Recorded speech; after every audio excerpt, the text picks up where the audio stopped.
Dios les bendiga. Usted está sorprendido, yo un poquito más que usted. Usted se preguntaba por qué estaba lloviendo. Bueno, ahí está la razón.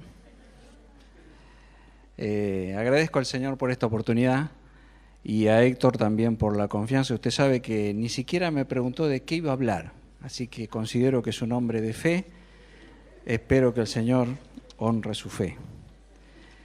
Así que gracias a Dios. Quería comentar y hablar un poquito, como para hacer una introducción, de los muros de Jericó. ¿Quién no conoce la historia de Jericó?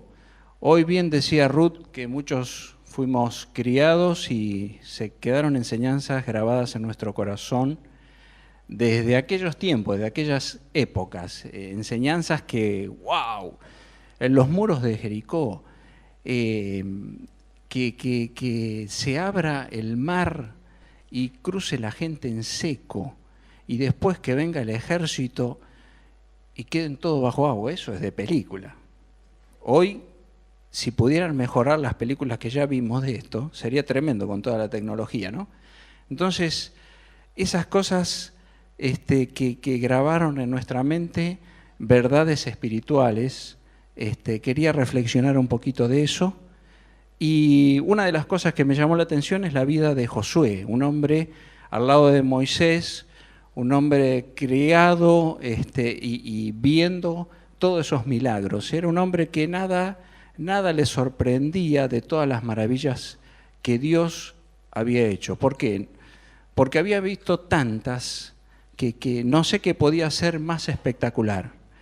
Pero él estaba no como protagonista, sino estaba acompañando al pueblo junto a Moisés, siendo un líder, y un hombre preparado para la batalla, un hombre de ejército, un hombre que nadie le venía a contar las estrategias porque él las conocía, se entrenaba y estaba preparado, que no así Moisés. Moisés estaba preparado en otros aspectos y él Josué entró a la tierra de Canaán a conquistar.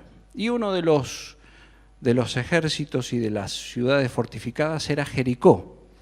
Y Jericó, estuve leyendo un poco y hay muchos comentarios. Hay comentarios que dicen que el muro era aproximadamente de 9 metros de altura. Algunos dicen que era doble muro, otros dicen que era de 3,70 metros de ancho. No sé, pero no me quedo con esas medidas, no me asustan tanto esas medidas, sino cómo hizo el Señor para tirar todo eso a la vez. No sé, la verdad. Y me quedo razonando y digo toda la escenografía que pasó antes de eso, ¿no? Todo lo que podemos ver, las verdades. Y no le dijo Dios a Josué: mirá, la estrategia va a ser esta, ustedes vayan, se apoyan todos contra el muro, ponen sus manos, Dios, yo le voy a dar la unción para que ustedes derriben el muro. No le dijo eso. Tampoco le dijo: mirá, vamos a preparar algunas varas para estribarnos en las varas y saltar los muros, como solemos cantar en algunos coros, saltar los muros. No era la idea esa. ¿Qué vamos a hacer? Vamos a caminar alrededor del muro. Ajá. Imagínese, un hombre de ejército, un hombre preparado para la batalla, y Dios le dice esto, pero como era un hombre obediente, yo me pongo un poquito en la persona de Josué y pienso, ¿cuál será la locura que Dios tiene con esto? Porque Dios me está dando algunas precisiones. Vos tenés que caminar no un día, no 2 días, 6 días alrededor del muro, una vez por día, y lo vas a hacer de esta manera. Y le dijo, con el arca, con los sacerdotes, con aquellos que tocaban las bocinas o las trompetas, y con el ejército, todo dispuesto como para ver ya directamente si se caen los muros, ya tomar según la orden que Dios le había dado. 1 día, 2 días, 3 días, 4 días.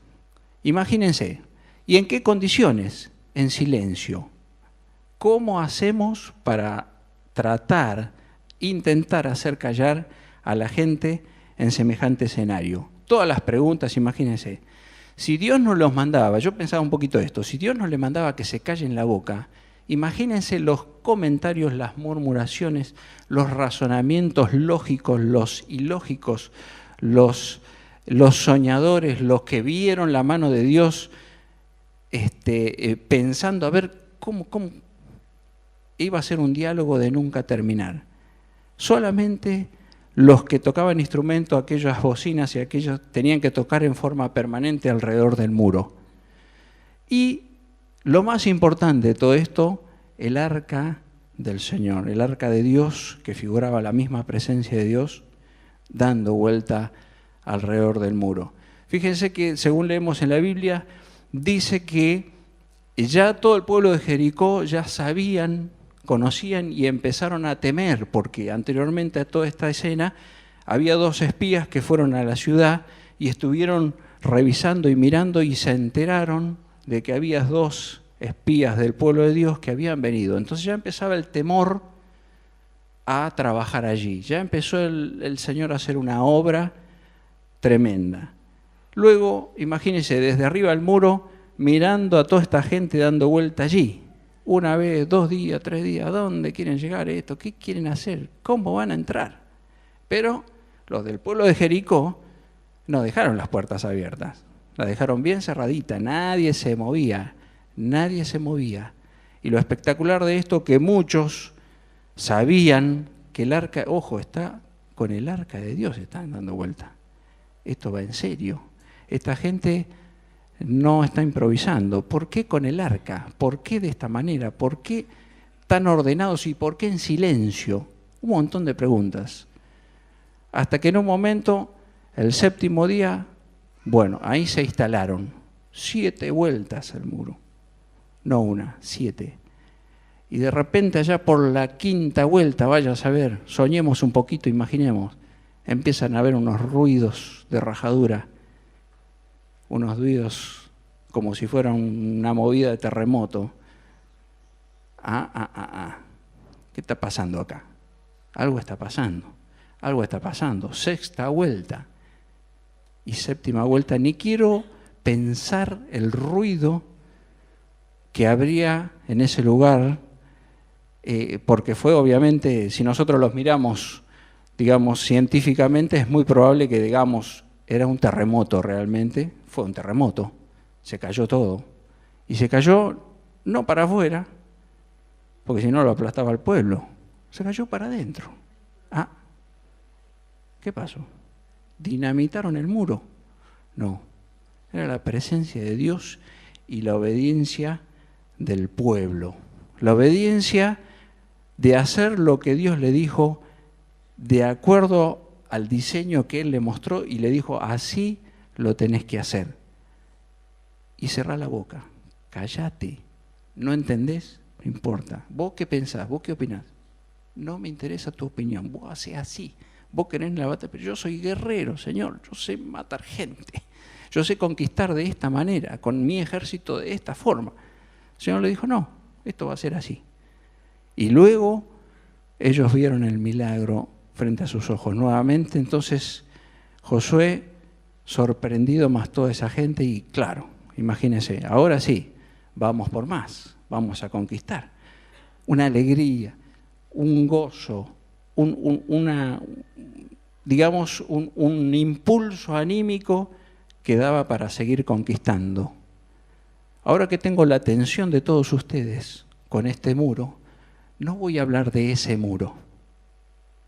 Casualmente voy a hablar de otro, que también era un muro, pero la situación distinta. Todo esto que le dije, de triunfalismo, de acá que ganamos, de que realmente Dios hizo un milagro con nosotros y nos demostró su mano, vamos a otro escenario completamente distinto. Muros derribados, muros que habían sido quemados junto con sus puertas.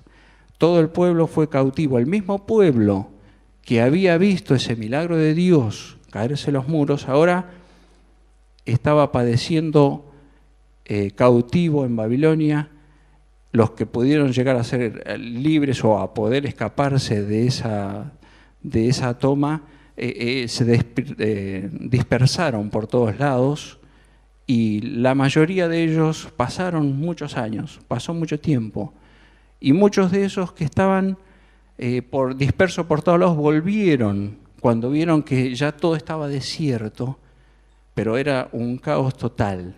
Imagínense, las casas, todo lo que contiene una casa, no había heladeras, pero me imagino comidas, animales, todo lo que podían derribar y matar, y eso era un olor tremendo y una angustia tremenda. En todo ese escenario había un hombre, Hanani. Hanani era uno de los que volvió de la cautividad, de los que se escapó, que no fue uno de los cautivos, sino que se dispersó y volvió después, y era un hombre que vio la situación y dijo: algo tengo que hacer. ¿A quién le cuento? ¿A quién le digo esto? Y resulta que él tenía un hermano. Él tenía un hermano que estaba a 1.300 kilómetros más o menos, para estimar una distancia, y él empezó a ver cómo podía comunicarse. No había teléfono, no había internet, no había correo argentino, no había OCA, no había Chevalier, no había avión, no había... ¿Cómo llego 1.300 kilómetros? 1.300 kilómetros. Pero tengo que ir, tengo que llevarle estas novedades, tengo que contarle lo que estamos pasando, contarle cómo está esta situación. Él no ve, porque él no tiene forma de saber cómo está esta situación. Entonces ahí quiero llevarlos a compartir el libro de Nehemías.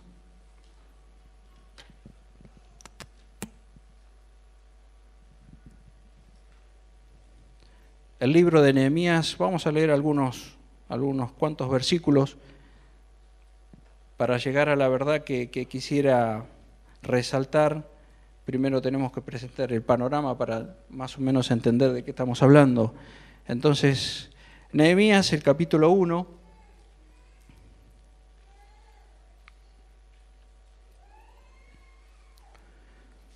Dice: palabras de Nehemías, hijo de Acalías. Aconteció en el mes de Quisleu, en el año 20, estando yo en Susa, capital del reino, que vino Hanani, uno de mis hermanos, con algunos varones de Judá, y les pregunté por los judíos que habían escapado, que habían quedado de la cautividad, y por Jerusalén. Y me dijeron: el remanente, los que quedaron de la cautividad allí en la provincia, están en gran mal y afrenta, y el muro de Jerusalén derribado y sus puertas quemadas a fuego.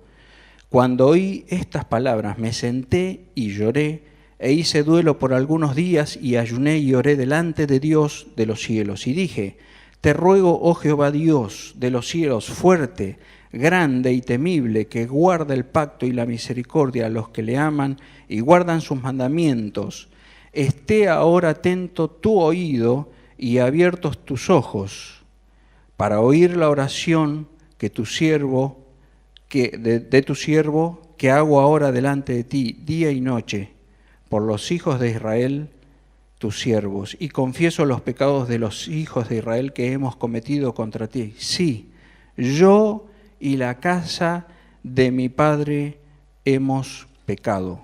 Capítulo 2, por favor.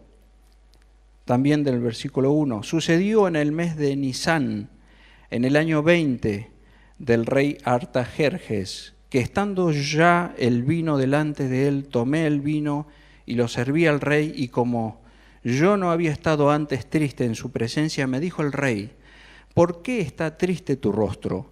Pues no estás enfermo, no es esto sino quebranto de corazón. Entonces temí en gran manera, y dije al rey: para siempre viva el rey. ¿Cómo no estará triste mi rostro cuando la ciudad, casa de los sepulcros de mis padres, está desierta y sus puertas consumidas por el fuego? Me dijo el rey: ¿qué cosa pides? Entonces oré al Dios de los cielos y dije al rey: si le place al rey y tu siervo ha hallado gracia delante de ti, envíame a Judá, a la ciudad de los sepulcros de mis padres, y la reedificaré. Capítulo 4, desde el verso 11. Y nuestros enemigos dijeron, no sepan ni vean hasta que entremos en medio de ellos y los matemos y hagamos cesar la obra. Repito este versículo. Y nuestros enemigos dijeron, no sepan ni vean hasta que entremos en medio de ellos y matemos y hagamos cesar la obra. Pero sucedió que cuando venían los judíos que habitaban entre ellos, nos decían hasta 10 veces, de todos los lugares de donde volviereis, ellos caerán sobre nosotros. Entonces, por las partes bajas del lugar, detrás del muro y en los sitios abiertos, puse al pueblo por familias, con sus espadas, con sus lanzas y con sus arcos. Después miré y me levanté y dije a los nobles y a los oficiales y al resto del pueblo, no temáis delante de ellos, acordaos del Señor grande y temible, y pelead por vuestros hermanos, por vuestros hijos y por vuestras hijas, por vuestras mujeres y por vuestras casas. Verso 15 estamos. Y cuando oyeron nuestros enemigos que los habíamos entendido y que Dios había desbaratado el consejo de ellos, nos volvimos todos al muro, cada uno a su tarea. Desde aquel día la mitad de mis siervos trabajaba en la obra y la otra mitad tenía lanzas, escudos, arcos y corazas, y detrás de ellos estaban los jefes de toda la casa de Jehová. Los que edificaban en el muro, los que acarreaban, y los que cargaban, con una mano trabajaban en la obra y en la otra tenían la espada, porque los que edificaban, cada uno tenía su espada ceñida a sus lomos, y así edificaban, y el que tocaba la trompeta estaba junto a mí. Y dije a los nobles y a los oficiales y al resto del pueblo, la obra es grande y extensa, si nosotros estamos apartados del muro, lejos unos de otros. En el lugar donde oyereis el sonido de la trompeta, reuníos allí con nosotros, nuestro Dios peleará por nosotros. Nosotros, pues, trabajábamos en la obra y la mitad de ellos tenían lanzas desde la subida del alba hasta que salían las estrellas. También dije y entonces al pueblo, cada uno con su criado permanezca dentro de Jerusalén y de noche sirvan de centinela y de día en la obra. Y ni yo, ni mis hermanos, ni mis jóvenes, ni la gente que de guardia que me seguía, nos quitábamos nuestro vestido, cada uno se desnudaba solamente para bañarse. La verdad que esta historia me apasiona. Si usted tiene tiempo en su casa, hágase un tiempo para leer Nehemías, porque aparte de la pasión que es la lectura propia, la historia tiene riquezas espirituales hermosas. Yo quería primero, el panorama histórico ya lo repasamos un poquito, pero en ese momento estaba el rey de Persia. Nehemías era un copero del rey. El copero del rey, usted sabe que era un hombre de mucha confianza, no era una persona que tenía poca preparación.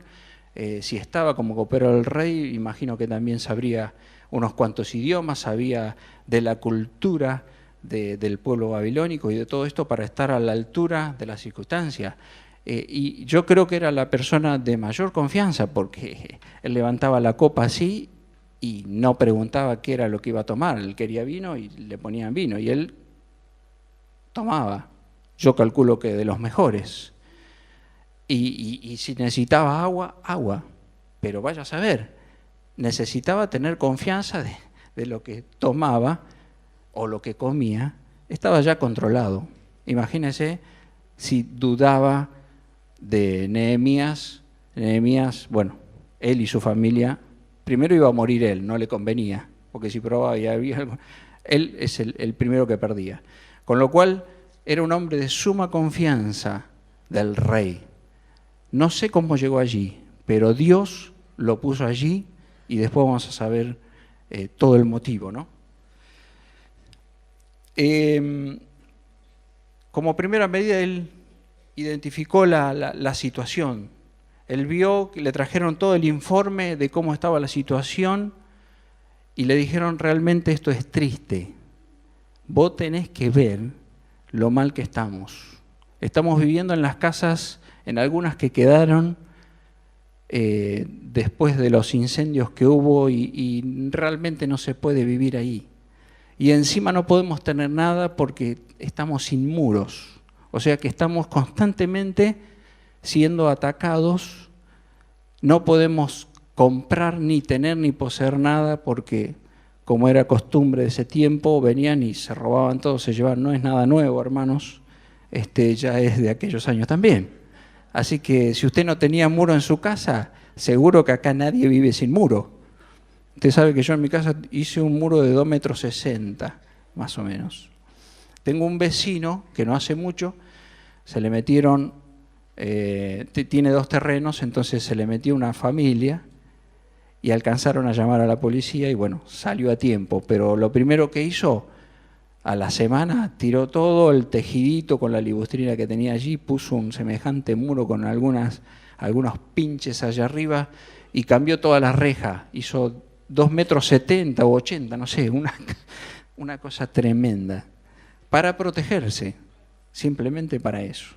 Y ese fue el reporte que llegó Nehemías. Nehemías era un hombre que tenía identidad, era un hombre que amaba a su pueblo y se puso muy triste, la situación le pegó mal. Él recibió todo un reporte real porque no había tenido seguramente, tendría sospechas de alguien se habría ocupado del tema. No, acá evidentemente nadie se ocupó de levantar nada, está todo igual como quedó, está todo igual, las puertas quemadas. Lo primero que él hizo es sentarse. Malas noticias, usted se sienta. ¿Qué pasa acá? ¿Qué pasó? Un dolor, era un ser humano, un dolor tremendo.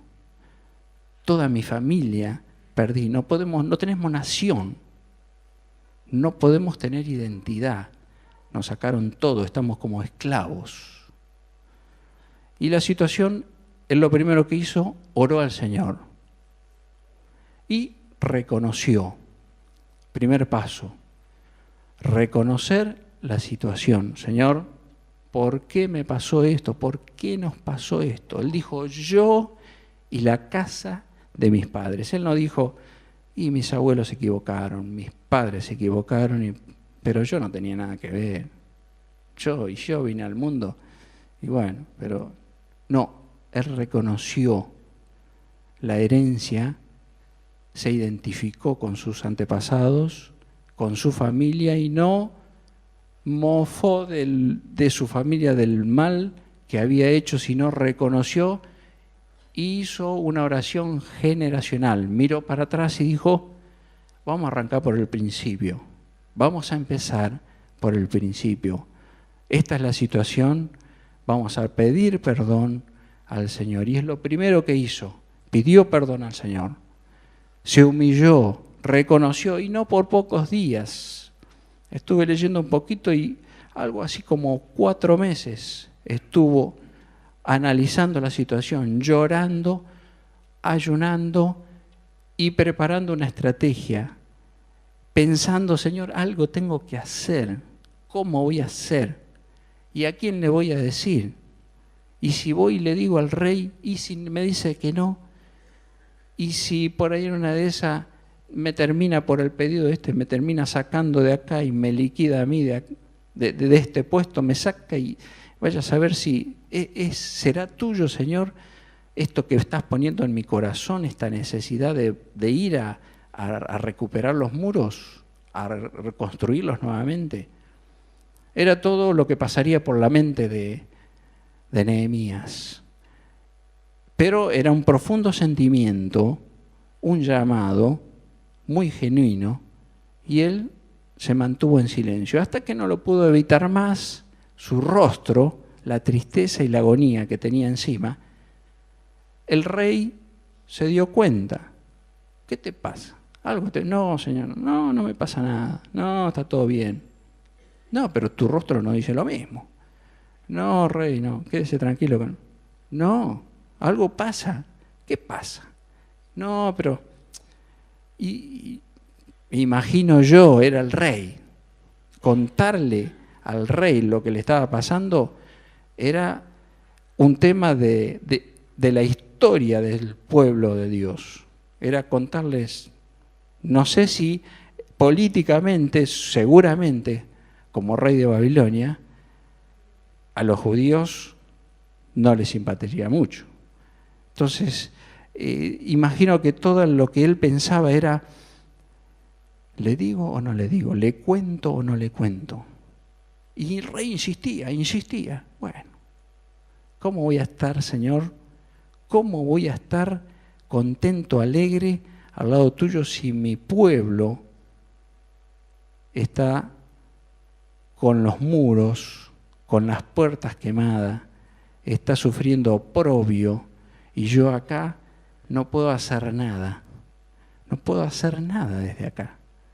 Tengo que ir allá a ver qué podría hacer. Y ahí la palabra mágica del rey. ¿Qué es lo que necesitas? ¿Qué es lo que necesitas?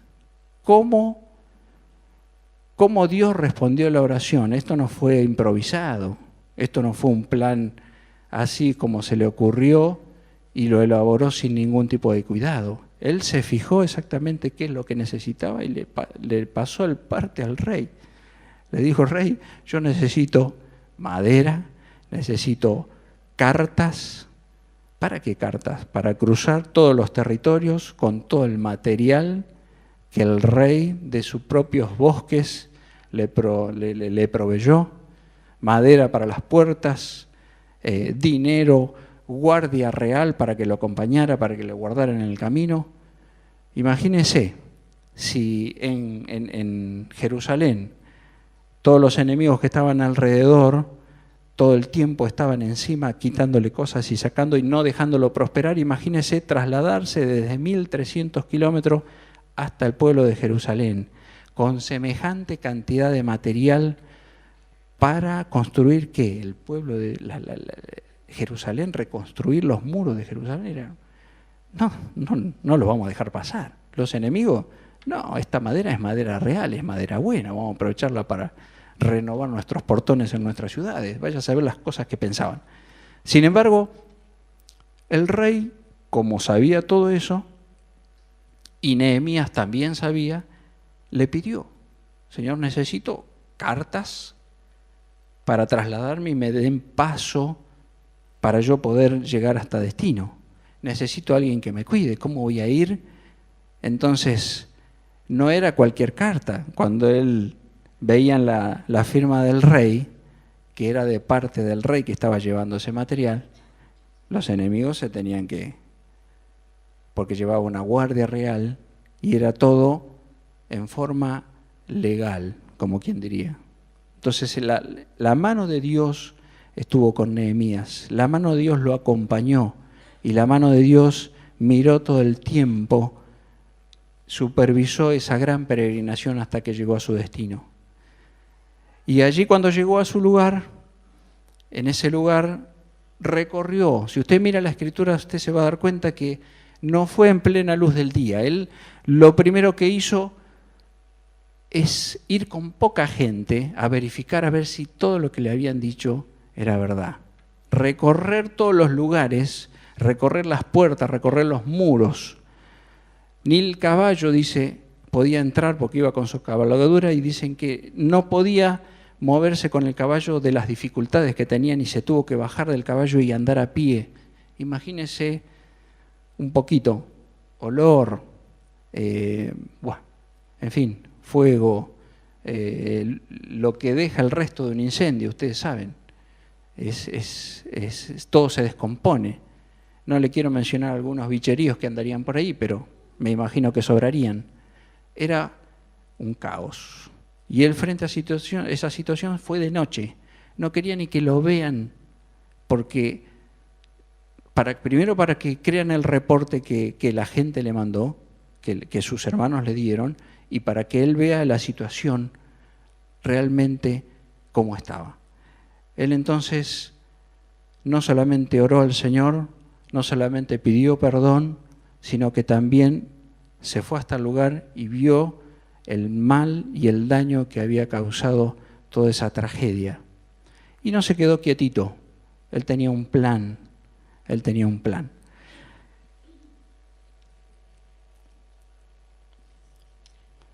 A veces pensamos, ¿para qué sirven los muros?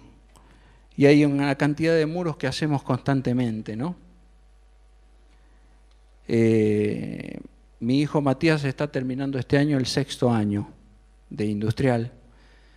Cuando fui al primer año, que pasamos de primaria a secundaria, nos citaron a todos los padres. Entonces, la directora de estudios se para frente a los 35 padres representados o 33 alumnos que iban a cursar industrial. Y lo primero que nos dijo, bueno, yo soy fulana de tal, que soy la directora de estudios, quiero decirles que todos sus hijos van a fracasar. Palabra más, palabra menos, van a fracasar. Ajá, bueno, empezamos bien. Entonces, empezó a darnos detalles de por qué iban a fracasar. Y después nos dijo, tenemos que hacer una estrategia. Ajá. ¿Y en qué consiste la estrategia? Usted tiene que colaborar como padre. Usted tiene que supervisar a su hijo. Nosotros, desde la institución, vamos a tener un cuaderno, seguramente todos ustedes más o menos saben de qué se trata, de comunicaciones y nos vamos a mantener al tanto. Yo le voy a avisar qué día tiene prueba y su hijo tiene la obligación de que traerme el cuaderno con la notificación. Y la estrategia está buena, porque el hijo tiene que estudiar, si no estudia, no tiene el resultado. Si tiene el resultado, yo tengo que firmar y darme el conocimiento. O sea, yo tengo que saber primero qué día iba a tener examen. Después, la nota, como resultante de ese examen, yo tenía que firmar todo, estar en conocimiento de todo. Entonces, había obligaciones de todas las partes. Todos los años, no sé si 2 o 3 veces había reuniones de padres para establecer la estrategia de educación de nuestros hijos. Yo digo, este es un muro que le están poniendo para protegerlo del fracaso. El fracaso ya estaba. Y la verdad que, fíjese, de los 33, ella nos había dicho, más o menos llegan 6, 8 alumnos al final del curso. ¿Sabe cuántos están cursando este 6º año? 8 alumnos, de 33 que arrancaron. Así que la sociedad hace estrategias para nuestros hijos. Hace una estrategia para nuestros hijos. Nosotros somos, en la parte de la salud también, a veces nos descuidamos un poquito, pero cuando nos asustamos un poquito vamos corriendo, porque queremos levantar unos muros de protección, de prevención, que a veces somos imprudentes y no hacemos los deberes. Pero tenemos un sistema de salud que, gracias a Dios, que el sistema moderno hoy nos ayuda a que establezcamos muros de protección de salud para nuestra vida. En la cuadra de mi casa, seguramente algunos habrán escuchado de esto, vino una compañía de alarmas y a todos nos puso un control remoto y una alarma general en toda la cuadra de 2 o 3 bocinas, en donde uno cuando tiene alguna emergencia toca ahí y suena una alarma impresionante. Entonces todos los vecinos van, se fijan en la cajita de quién es, se fijan en fulano de tal, sí, Héctor tiene problema, vamos a toda la casa de Héctor. Una estrategia de seguridad para tratar de protegernos unos a otros. Y a veces yo pienso, ¿qué estrategias tenemos nosotros como familia? ¿No? En la iglesia usted sabe que tiene sus estrategias. La iglesia tiene sus estrategias. Tenemos escuela dominical. Hoy bien mencionado todo lo que dijo Ruth, más que acertado. los que hacen, usted escuchó lo que dijo Ruth, nos ayudan a que nuestros hijos sean educados en la palabra del Señor, y hay cosas que no nos olvidamos más de por vida, o sea que estamos sembrando en buena tierra. La iglesia se ocupa de tener escuela dominical, tener grupos de vida, grupos de ayuda espiritual, tenemos distintos ministerios, tenemos programas de evangelismo, tenemos, no sé si usted miró internet, pero hoy le pregunté a Mati, ¿cuántas predicaciones hay grabadas? Y más o menos 42. 42. Temas, pero mire, le voy a mencionar algunos para que, no estoy promocionando, pero lo que estoy diciendo es que la iglesia sí tiene estrategias. Algunas, dones espirituales, la persona del Espíritu Santo, fidelidad de Dios, ¿qué es lo importante? Temor y ansiedad. El verdadero cristiano, corazones rotos por 4 domingos, deseos reprimidos, la oración, sanidad divina, terminamos hace poquito algunas, le mencioné 10, son 42. Que nosotros a veces decimos, el Señor no me habla,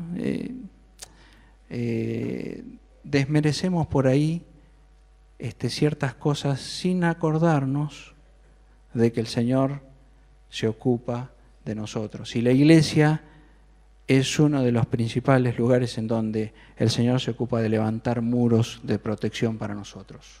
Amén. Quería reflexionar en el capítulo 4, versículo 12. Algo que me llamó la atención.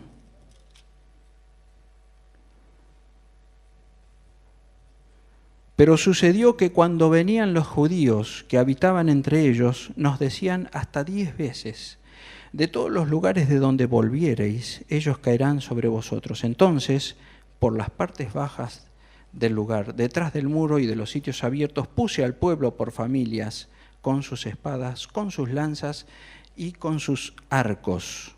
Usted sabe que ya Nehemías había comenzado con algún tipo de estrategia, pero algo estaba fallando porque le dijeron, tené cuidado porque por todos lados nos están entrando. Ojo que hay lugares abiertos en donde es probable que tengamos enemigos que traten de entrar, porque no están cubiertos. Mientras que nos pongamos y no valía la pena empezar a construir si no nos protegíamos de los enemigos. Entonces, ¿qué hizo él? Los puso por familias. Y esto es la verdad que quiero tratar de ilustrar y llevarlos para razonar y pensar un poquito. ¿Por qué por familias? ¿Qué necesidad tenía Nehemías de ponerlos por familias? Podría haber dicho, bueno, los de las familias, los más jóvenes, los que están preparados, los que tienen más fuerza, los que son preparados y adiestrados para la pelea. Podía ser los nobles, los jefes, pero no las familias. ¿Por qué las familias? El chiquito, que parecía que no entendía mucho, que usted cree que no entiende mucho y entiende mucho más de lo que a veces creemos, tenía que ver a su papá y a su mamá y él mismo estar alertas. ¿Cuál es la misión acá? Los enemigos no están adentro, los enemigos están allá afuera. El enemigo está allá afuera, no está acá adentro, está allá afuera. Bueno, entonces hay que mirar para allá. Ojo que van a venir de allá.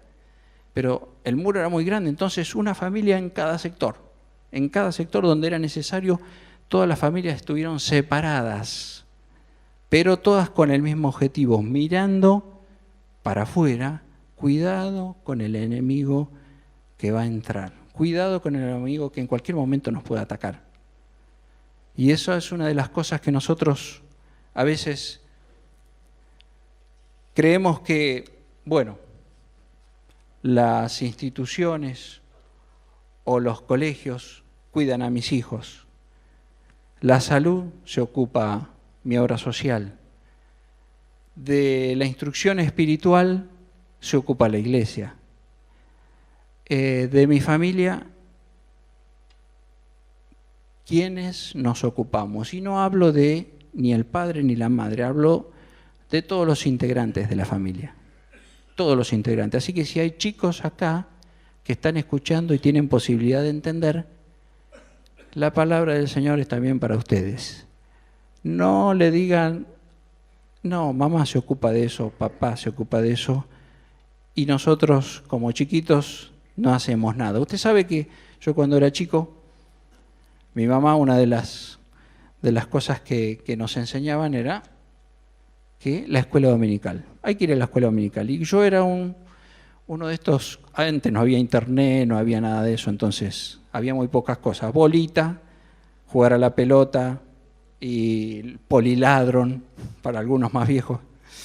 Nada más, no había mucho más. Y me la pasaba jugando a la pelota en la esquina de mi casa, encima teníamos una cancha de fútbol, al lado estaba la escuela y al lado una cancha de fútbol. Y mi mamá me decía, bueno, a tal hora tenés que estar para ir a la escuela dominical. Uy, ma, pero mirá que tenemos justo el partido que... A tal hora no venís, te voy a buscar.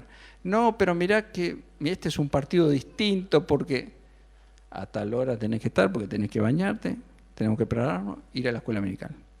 Bueno, iba yo en pleno entusiasmo, mi hermano y yo, mi hermano mayor, tengo un hermano Armando, un año mayor que yo, entonces éramos los dos futbolistas del barrio. Y bueno, ¿sabe qué? A la hora señalada, yo no tenía despertador ni nada, más o menos, quizás de entre todos los que estábamos ahí, alguno tenía reloj.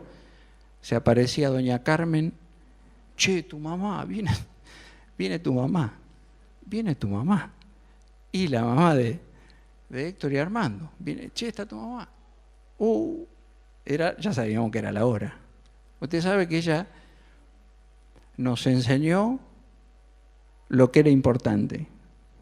Para nosotros lo más importante era, en ese momento, era ir a quedarme a jugar al fútbol, imagínense. Para mi madre, lo importante, ¿sabes qué es? Primero que me hagas caso, arranquemos por el principio. Primero, acá en casa mando yo. Y ahora te voy a llevar a la escuela dominical. No, pero... a la escuela dominical. Tenía que bañar, renegando, y tenía que ir a la escuela dominical. Tenía que ir a la escuela dominical. Aleluya. Bien. Entonces, pasó el tiempo y todo eso fue trabajando. Y como eso, una cantidad de anécdotas, porque yo no era de los chicos más quietitos, era bastante travieso. Entonces, mi madre usaba sus disciplinas para tratar de sujetarnos un poco. Pero fíjese, ella, llegaba un momento, teníamos la oración, hacíamos cultos en casa, a veces no podía ir al culto por razones de salud o lo que sea, hacía culto en casa. Y esas cosas uno se acuerda, no sabe. Esa era la estrategia que tenía ella, espiritualmente. Ella nos enseñaba cómo hacer las cosas. Y a veces nosotros construimos en nuestro hogar muchas cosas y a veces sencillamente apilamos con apariencias, apilamos cosas, no construimos, estamos apilando. Y en un momento todo se derriba, todo se cae. ¿Por qué? ¿Con qué cosas estamos apilando y con qué cosas debemos construir? Apilamos con caprichos, algunas cositas puse. Apilamos con caprichos, con celos, con tienda, con envidia, con falta de comprensión, con gritería, malas actitudes, malas compañías, malas contestaciones, malas palabras, malos pensamientos, odio, tristezas, peleas, rencor. Todo eso son ladrillitos que se apilan y en un momento se caen. Construimos, ¿con qué construimos? O deberíamos construir, con amor, paz, gozo, benignidad, bondad, comprensión, tolerancia, respeto, aprender a escuchar, tener fe, con unidad, con oración. No, pero yo tengo mal carácter. No, pero yo tengo... El mal carácter, Dios nos hizo con un carácter. Ese carácter es el carácter que Dios nos dio. Dios no va a cambiar el carácter. Lo que Dios dice, dame, hijo mío, tu corazón. Tampoco te lo saca. te pide, dame, hijo mío, tu corazón. El carácter no te lo cambia porque por algo te dio ese carácter. Ahora, ¿por qué me lo habrá dado? Es una responsabilidad nuestra. ¿Y cómo lo controlamos? También es responsabilidad nuestra. El Señor nos dio, junto con el carácter, herramientas para dominarlo. El Señor nos dio espíritu de amor, nos dio espíritu de ¿qué? De dominio propio, de amor. Hay una cosita más, de poder, de amor y dominio propio. Imagínese Pedro, le cortó la oreja a uno y le dijo a Jesús, ¿qué haces? ¿Qué haces, Pedro? No, porque te estoy defendiendo. Bueno, así no, Pedro, así no. Señor, si sos vos, decime que vaya sobre las aguas. Fíjese el carácter de Pedro. Un tipo con un ímpetu tremendo. Imagínese si Dios le cambiaba el carácter. Quizás no hacía la historia. Pero ese mismo Pedro después se vio frente a una multitud y predicó y 3.000 personas se entregaron al Señor. Con ese carácter, con ese carácter. A veces le echamos culpa al carácter y Dios no nos quiere cambiar el carácter, Dios nos quiere cambiar el corazón, nada más que eso. Él nos cambia el corazón y para Dios el problema está solucionado. El resto de trabajo es el nuestro corazón, nuestro corazón. Y ya para finalizar, quería ver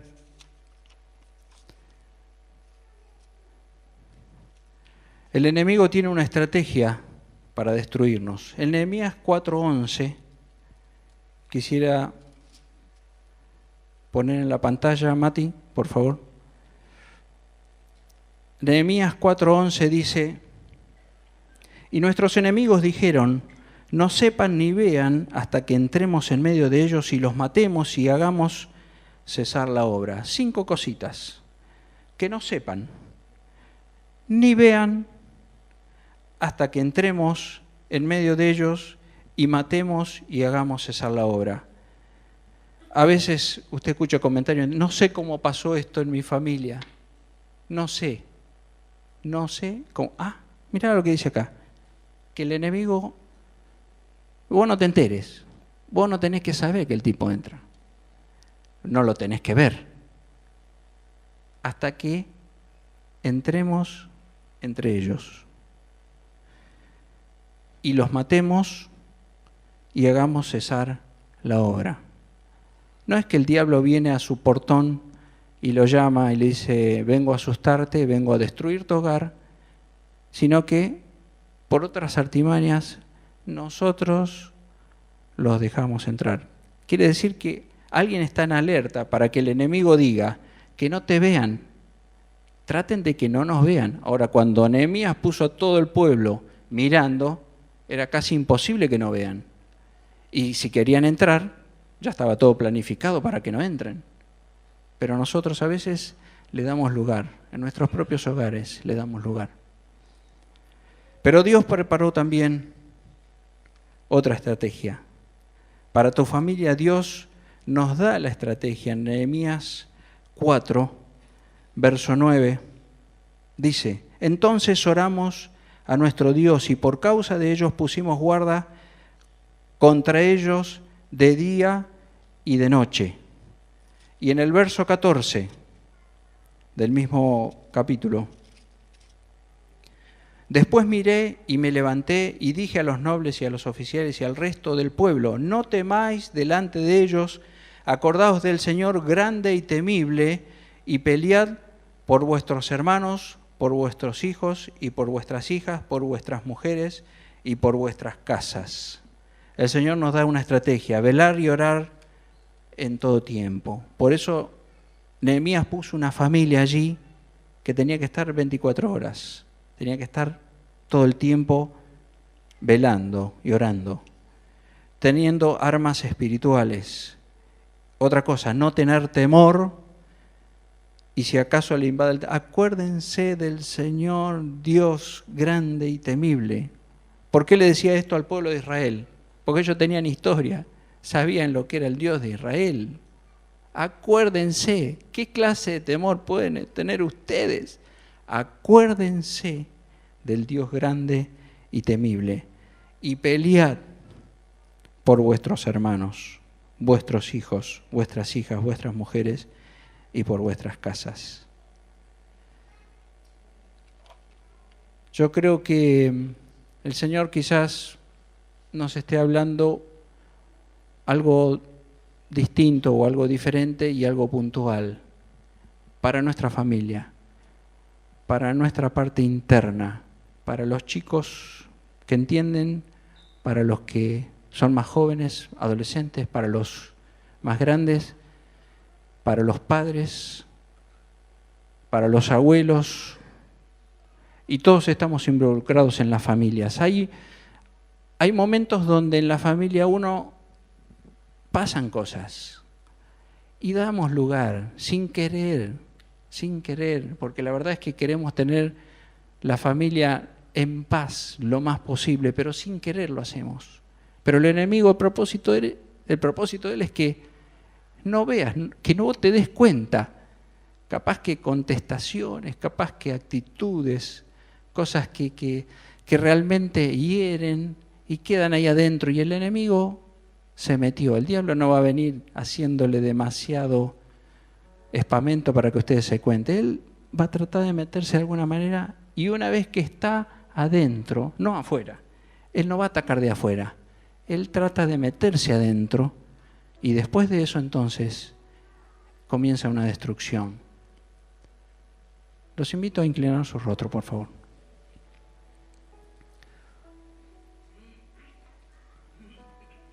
Decía, para los chicos que pueden entender, para los adolescentes, para los jóvenes, todos de alguna manera en algún momento ofendemos con nuestros labios. Le hablamos mal a papá, a mamá, a nuestros hermanos. Faltamos el respeto sin querer a veces, y porque me agarró en un momento malo. Quizás sea momento de reflexionar a ver si no va a ser cosa que el enemigo se está metiendo sin que vos te des cuenta, sin que lo veas, sin que y sin querer se está metiendo y está queriendo estar en el medio.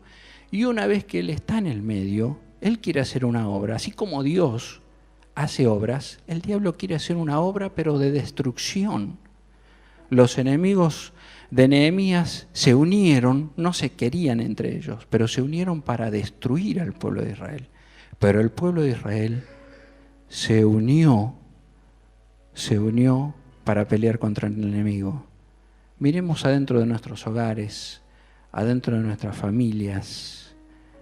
La iglesia no puede hacer mucho más si no miramos nosotros para nuestros hogares y hacemos las cosas que nosotros debemos hacer. El pueblo de Dios ellos tenían que pelear. Dios no iba a pelear por ellos en esta ocasión. Dios le dijo, ustedes deben pelear por sus padres, por sus hijos, por sus mujeres. Ustedes, tengamos cuidado. Reflexionemos con esto y miremos para adentro.